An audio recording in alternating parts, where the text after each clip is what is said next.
আসসালামু আলাইকুম ভিউয়ার্স, কেমন আছেন? আশা করি সবাই অনেক বেশি ভালো আছেন। যারা একদমই নতুন সেলাই কাজ শিখতে চান তাদের জন্য আমার এই নতুন পথ চলা।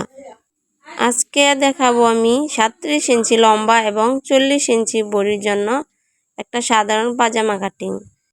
এখন আমি কাপড়টিকে 2 ভাঁজ দিয়ে 4 পাট করে নেব। খেয়াল রাখুন, এখানে বন্ধ সাইডটি থাকবে আপনার দিকে এবং খোলা সাইডটি থাকবে বাইরের দিকে। কাপড়ের ভাঁজ যেন সমান থাকে, কোথাও যেন কুঁচকে না যায় সেদিকে খেয়াল রাখুন। এখন হাইয়ের জন্য আমরা উপর থেকে 16 ইঞ্চিতে একটা দাগ দিয়ে নেব। আপনাদের কাছে একটা রিকোয়েস্ট, এটা আমার নতুন চ্যানেল।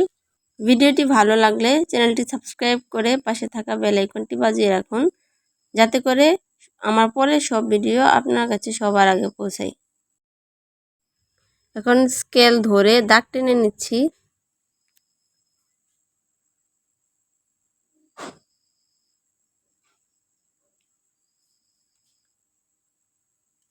এখানে একটা রাউন্ড শেপ দিয়ে নেব।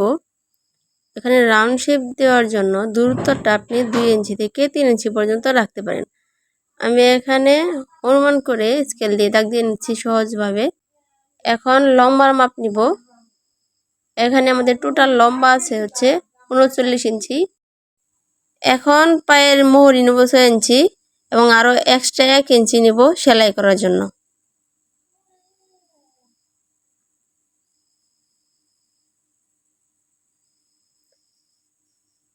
এবার হাইয়ের দাগ থেকে মোহরি পর্যন্ত বাঁকা করে দাগ টেনে নেব। এখন দাগগুলো মিলিয়ে নিচ্ছি। সুন্দর করে চক দিয়ে মিলিয়ে নেবেন এবং আস্তে আস্তে কাটতে হবে। কাটার জন্য আমাদেরকে প্রথমে সুন্দর করে চক দিয়ে দাগ দিয়ে নিতে হবে এবং দাগ অনুযায়ী কাটতে হবে।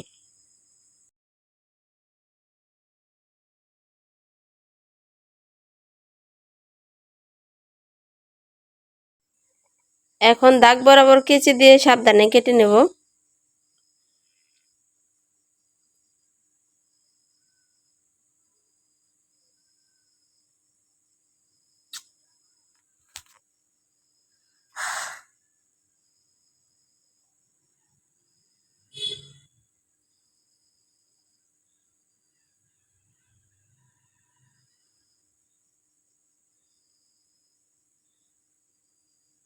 দেখুন ভিউয়ার্স, কত সহজেই কেটে ফেললাম আমাদের সাধারণ কুচি পাজামা। এর সেলাই ভিডিওটি যদি দেখতে চান তাহলে চ্যানেলটি অবশ্যই সাবস্ক্রাইব করে রাখবেন। ভিডিওটি কেমন লেগেছে কমেন্টে জানাতে ভুলবেন না। একটি লাইক দিয়ে আপনার বন্ধুদের সাথে শেয়ার করুন। ভালো থাকবেন সবাই। আল্লাহ হাফেজ।